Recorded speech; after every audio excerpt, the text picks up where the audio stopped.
भगवते वासुदेवाय।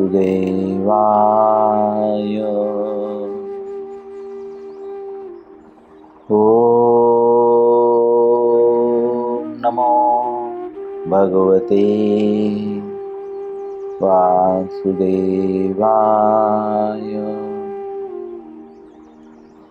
ओम नमो भगवते वासुदेवाय।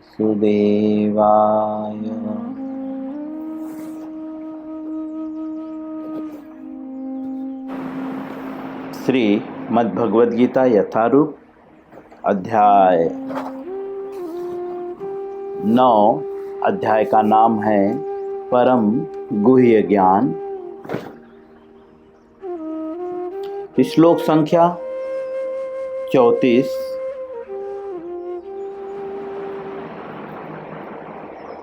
यह इस अध्याय का अंतिम श्लोक है। आज इस श्लोक का पहला दिन है, इस वजह से हम जो है 3 बार श्लोकों को पढ़ेंगे, फिर अनुवाद और उसके बाद हम तात्पर्य में प्रवेश करेंगे। सभी लोग मेरे पीछे श्लोकों को उच्चारण करने का प्रयत्न करें यथाशक्ति।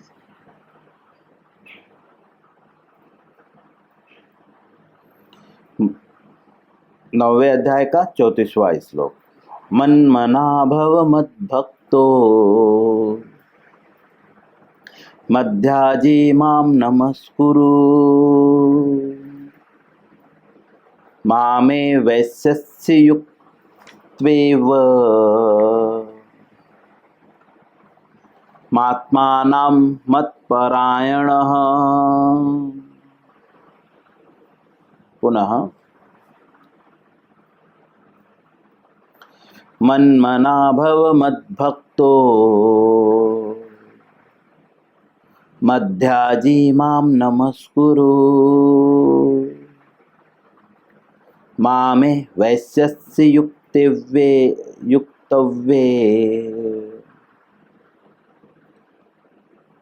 मात्मानां मत्परायणः। पुनः एक बार। मन्मना भव मद्भक्तो मध्याजी मां नमस्कुरु मामे वैश्यस्य युक्त्वेव मात्मानां मत्परायणम्। शब्दार्थ श्रील प्रभुपाद जी के द्वारा। मत मनाह अर्थात सदैव मेरा चिंतन करने वाला। भव अर्थात हुआ। मत अर्थात मेरा। भक्त अर्थात भक्त। मत अर्थात मेरा। याजी अर्थात उपासक। मां अर्थात मुझको। नमस्कुरु नमस्कार करो। मां अर्थात मुझको। एव अर्थात निश्चय ही। ऐसी अर्थात पाओगे। युक्त्वा अर्थात लीन होकर। एवं अर्थात इस प्रकार। आत्मानां अर्थात अपनी आत्मा को। मत पर मेरी भक्ति में अनुरक्त। श्रील प्रभुपाद जी इसका अनुवाद करते हुए कहते हैं, अपने मन को मेरे नित्य चिंतन में लगाओ। भगवान अर्जुन को ऐसा कह रहे हैं, मेरे भक्त बनो, मुझे नमस्कार करो और मेरी ही पूजा करो। इस प्रकार मुझ में पूर्णतया तल्लीन होने पर तुम निश्चित रूप से मुझको प्राप्त होगे।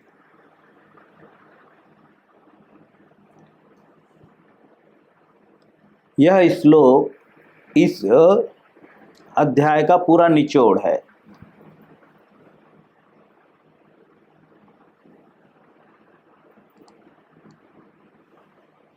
यह श्लोक इसके पूर्व के श्लोकों से संबंधित है। जैसा कि पिछले श्लोक में अर्थात 33वें श्लोक में भगवान बोलते हैं कि इस क्षणिक दुख मैं संसार में आ जाने पर जो है मेरी भक्ति में अपने आप को लगाओ। भगवान कहते हैं कि इस दुखालय संसार में अगर आप आ गए हो तो क्या करना होगा? बोलते हैं मेरी भक्ति में अपने आप को लगाओ। ठीक है, उसके पूर्व बता चुके हैं कि कौन है जो इस संसार में आता है और कौन जो है भगवत धाम जाता है, अर्थात गोलोक भगवान के घर जाता है। जो कौन कहाँ कहाँ जाता है उसका वर्णन श्रील भगवान जो है इसी अध्याय के जो है पूर्व के श्लोक में कर चुके हैं। 25वें श्लोक में यान्ति देवान व्रता देवा प्रीति यान्ति प्रीतिवत भूतानि यान्ति भूतेज्या यान्ति मध्याजी मामपि। बोलते हैं जो देवता की पूजा करता है वो देवताओं को ले जाता है, जो पितरों की पूजा करता है वो पितृलोक को जाता है, और इसी तरह से जो भूतों की पूजा करता है, इस संसार में भूतों के भी उपासक हैं, तो बोलते हैं वो भूत उनके लोकों को जाता है। और जो मेरी पूजा अर्थात भगवान स्वयं की पूजा करने के लिए बोल रहे हैं वे जो है भगवान के धाम जाते हैं।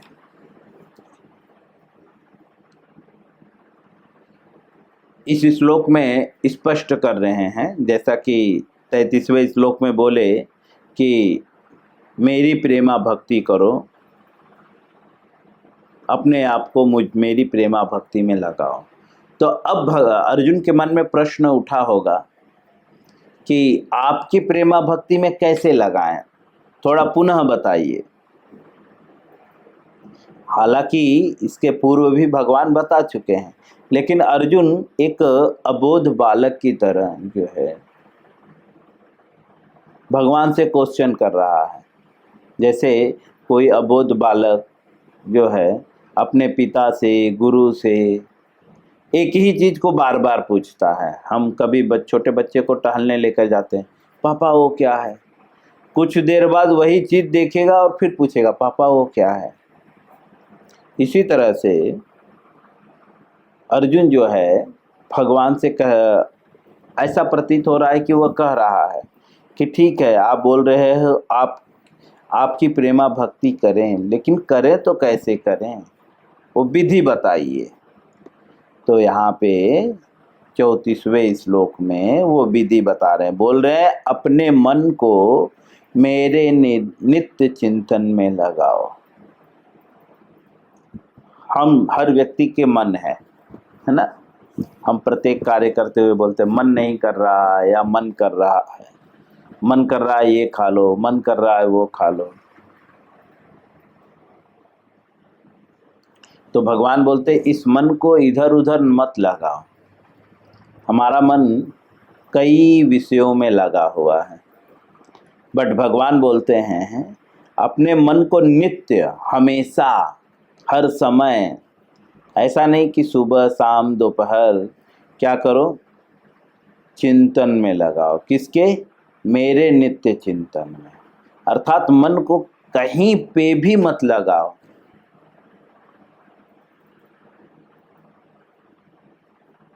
आगे कहते हैं मेरे भक्त बनो। यह भक्ति शब्द जो है या ये भक्त शब्द जो है, यह सिर्फ दो दिख तो 2.5 अक्षर रहा है लेकिन इसमें बहुत कुछ छिपा हुआ है। जिस तरह से कोई प्रेम करता है तो उसे प्रेमी कहते हैं, जो भक्ति करता है उसे भक्त कहते हैं। कई प्रकार की भक्ति है, समाज में हम सुनते हैं, सामाजिक भाषा है, ये पत्नी भक्त है। पत्नी को कभी कभी बोलते हैं ये तो पति भक्त है, खासकर पुरुषों को बोला जाता है ये तो पत्नी भक्त है।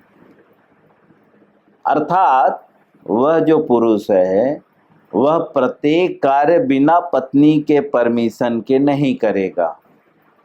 पत्नी बोलेगी तो बर्तन मांजेगा, पत्नी बोलेगी तो खाना बनाएगा, पत्नी बोलेगी तो कपड़ा भी धो देगा। ऐसे व्यक्ति को भक्त कहते हैं। और कौन सा भक्त कहते हैं? बोलते हैं पत्नी भक्ति। तो भक्ति कई प्रकार की है, लेकिन यहाँ पे बोल रहे हैं मेरे भक्त बनो। पत्नी भक्त मत बनो, पुत्र भक्त मत बनो, कोई भी भक्त मत बनो। किसके भक्त बनो? बोलते हैं मेरे भक्त। अर्थात मैं जो कहता हूं बस उतना ही करो। और भगवान क्या कहते हैं? आचार्यों का क्या कहना है? भक्ति का क्या अर्थ है? तो हम कई बार बोल चुके हैं। भगवद गीता के जो है तात्पर्य में 6वें अध्याय के 47वें श्लोक के तात्पर्य में गोपाल तापनी उपनिषद का श्लोक कोड करते हैं और श्रील प्रभुपाद जी लिखते हैं। गोपाल तापनी उपनिषद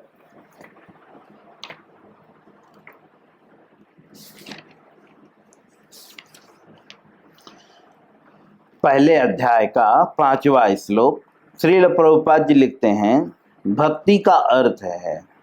गोपाल तापनी उपनिषद के पहले अध्याय के 5वें श्लोक में बताया गया है भक्ति का अर्थ है भगवान की सेवा, जो इस जीवन में या अगले जीवन में जो है भौतिक लाभ की इच्छा से रहित होती है। भौतिक मतलब मटेरियल, या इस संसार में के किसी भी लाभ की इच्छा से रहित होती है। अर्थात जो भक्ति करता है या जो स्वयं को भक्त बोल रहा है उसके अंदर ये गुण पाए जाने चाहिए। उसको किसी भी प्रकार का भौतिक लाभ नहीं, भौतिक लाभ की इच्छा से कोई कर्म नहीं करता है। तो बोलते हैं मेरे भक्त बनो, अर्थात बिना किसी भौतिक लाभ के मेरी सेवा करो। आगे बोलते हैं भौतिक लाभ ऐसा क्यों बोल रहे हैं भगवान? क्योंकि अक्सर जो है हर व्यक्ति भगवान के पास जो है भौतिक लाभ के लिए जा रहा है। प्रभु मेरा ये काम कर दो, प्रभु मेरा वो काम कर दो।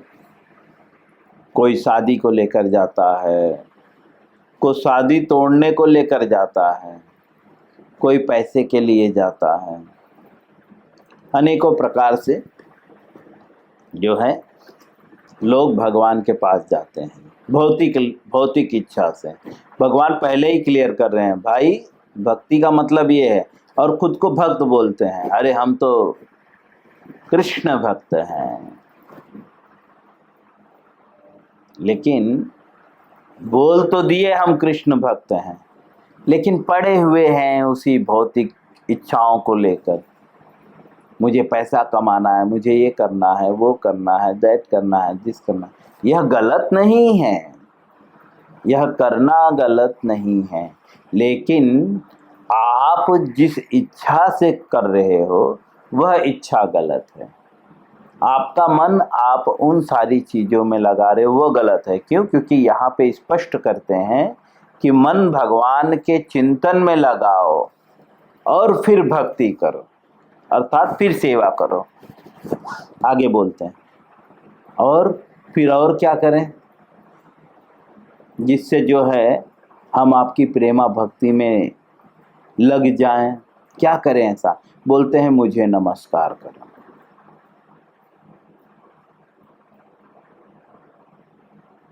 भौतिक जगत में भी हम किसी की प्रेमा भक्ति करते हैं, कुछ जैसे कि पत्नी भक्त, पति भक्त, तो वह ये सारी चीजें करता है, निरंतर जो है वो पत्नी का चिंतन करता रहता है, या पत्नी पति का चिंतन करती रहती है, और बार बार वह जो है पत्नी भक्त या पति भक्त बार बार अपने पति को या पत्नी को प्रणाम करता रहता है।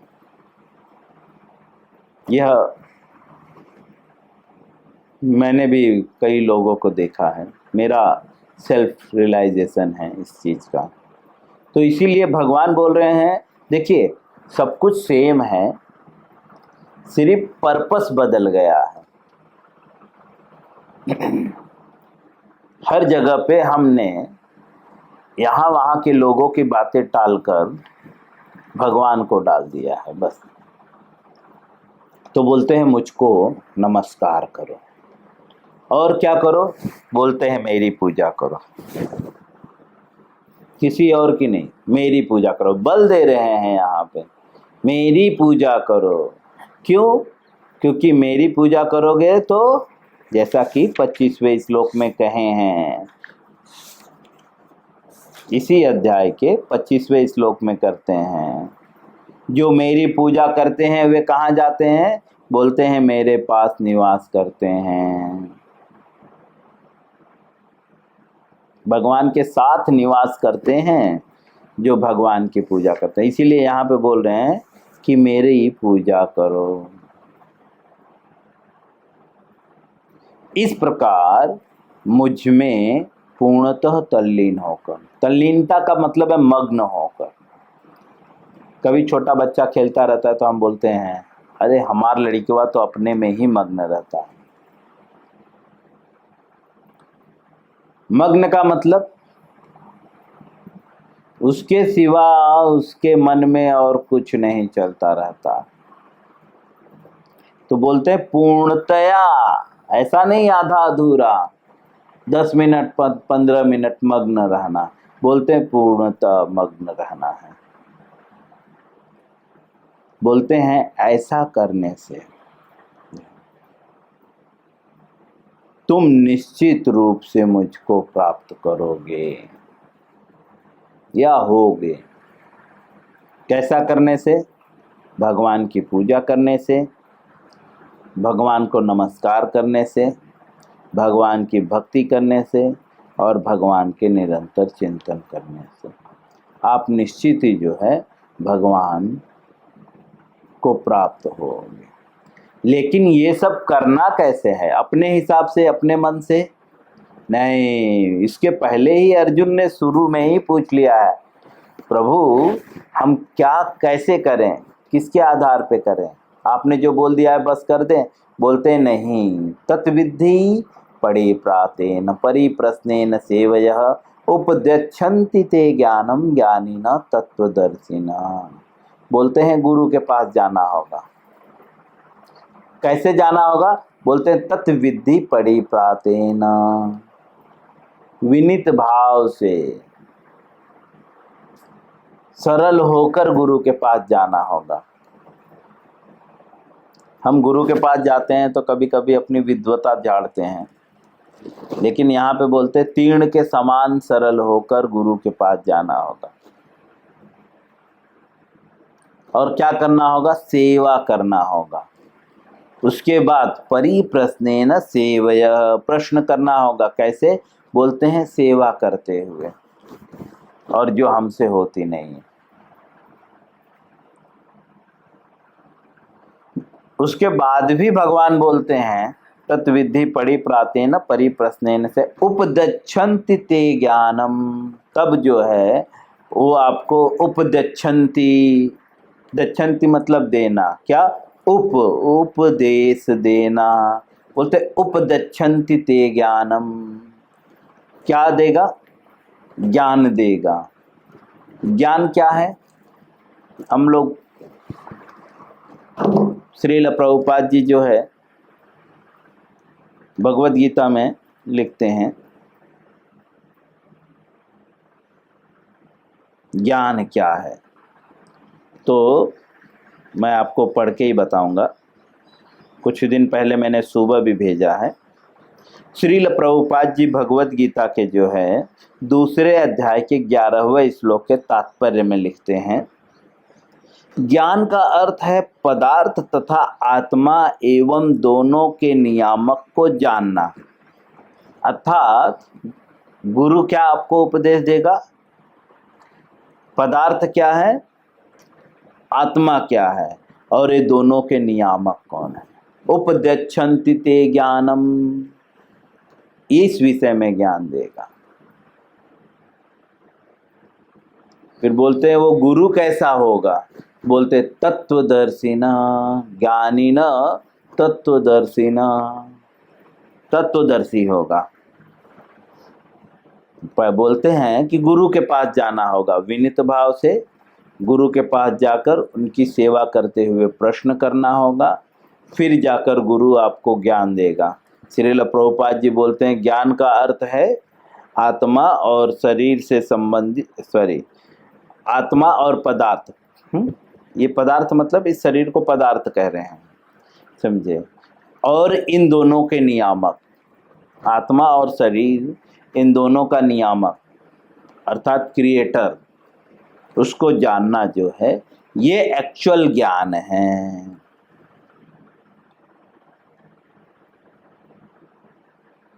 तो ज्ञानिना तत्वदर्शिना, आपको ज्ञान देंगे तत्वदर्शिना। तत्वदर्शिना मतलब गुरु कैसा होगा, बोलते हैं तत्वदर्शिना, उसको तत्व का ज्ञान होगा, अर्थात वो खुद भी उसका पालन करता होगा। अब हम कैसे पहचाने कि यह व्यक्ति तत्वदर्शी है, क्योंकि आजकल लोग गुरु बन के बैठे हुए हैं, कड़े मोटे मोटे कंठी माला, कभी कभी यहाँ तक माथे पे तो तिलक पूरा एकदम सर के पीछे तक चले जाए। इस तरह से जो है आजकल लोग बहुत बैठे हुए हैं और निज जीवन में उनके आचरण नहीं हैं। तो उसके लक्षण क्या होंगे, कैसे पहचाने हम कि कौन गुरु है और जो है कौन तत्वदर्शी है, क्योंकि तत्वदर्शी ही गुरु है। तो कौन है तत्वदर्शी, उसके लक्षण क्या होंगे। तो अर्जुन भगवान से पूछता है क्या लक्षण होंगे। तो सबसे पहले भगवान बोलते हैं प्रजाति यदा कामान सर्वान् पार्थ मनोगतान् आत्मनेव आत्मन तुष्ट स्थिति प्रज्ञस्य दोच्यते। बोलते हैं गुरु कैसा होगा या तत्वदर्शी जो होगा उसके क्या लक्षण होंगे। तो बोलते हैं प्रजाति यदा कामान, वह जो है मनोधर्म से उत्पन्न होने वाली सभी प्रकार की कामनाओं का परित्याग कर देता है, अर्थात वह मन से उत्पन्न होने वाले कार्य को नहीं करता है। तो क्या करता है, बोलते हैं शास्त्र के अकॉर्डिंग कार्य करता है। प्रजहाति यदा कामान सर्वान् पार्थ मनोगतान्, बोलते आत्मनेव आत्मन तुष्ट, बोलते अपने में संतुष्ट रहता है। उसको संतुष्टि के लिए किसी वस्तु या किसी व्यक्ति की ज़रूरत नहीं पड़ती। हम अगर अकेले रहें बोर हो जाएंगे, असंतुष्ट हो जाएंगे।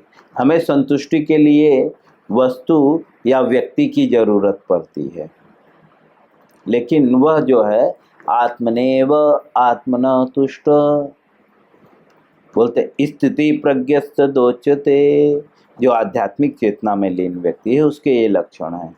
और भी इतने पे भी नहीं ठहरते, बोलते और क्या लक्षण हैं। तो बोलते हैं दुखेषु नुद्विग्न मनः सुखेषु विगति प्रियः वेत राग भय क्रोध स्थिति धी मुनिरुच्यते। बोलते जो त्रय तापों के होने पर भी प्रभावित न होता हो वह गुरु है। क्योंकि हो सकता है भौतिकवादी भी कभी कभी जो है ऐसा दिखाते हैं कि भाई हम मन के आधार पे नहीं चलते, क्योंकि ऐसा जो है संतों का कहना है, मन के मते न चालिए मन के मते अने, जो मन पे अवता नहीं है साधु कोई। ऐसा कोई एक साधु है जो मन के मत पे नहीं चलता। तो कभी कभी भौतिकवादी भी जो है ऐसा दिखाते हैं, प्रयत्न करते हैं, लेकिन वो यहाँ पे आकर फंस जाएंगे। कहाँ पे? जहाँ पे त्रय ताप, 3 प्रकार के ताप होते हैं, दैहिक दैविक भौतिक तापा, राम राज कहियो नहीं व्यापा। बोलते हैं दैहिक अर्थात शरीर के द्वारा, दैविक अर्थात देवताओं के द्वारा, और भौतिक अर्थात समाज के द्वारा जो कष्ट मिलता है। 3 प्रकार से ताप व्यक्ति को मिलते हैं।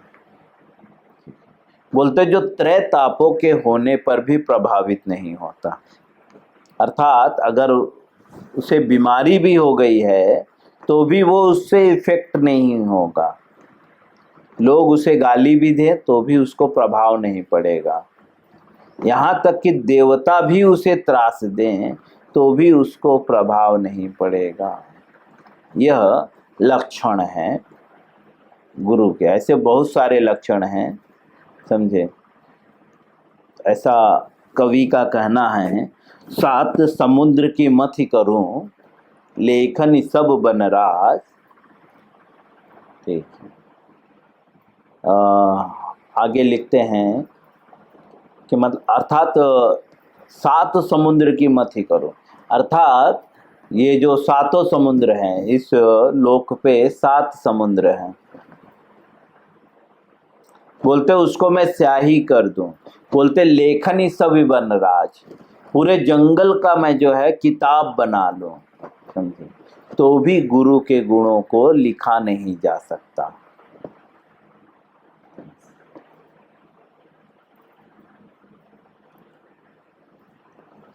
वैसे भगवान श्री कृष्ण जो है वे जगत गुरु हैं। कृष्णम वंदे जगत गुरु।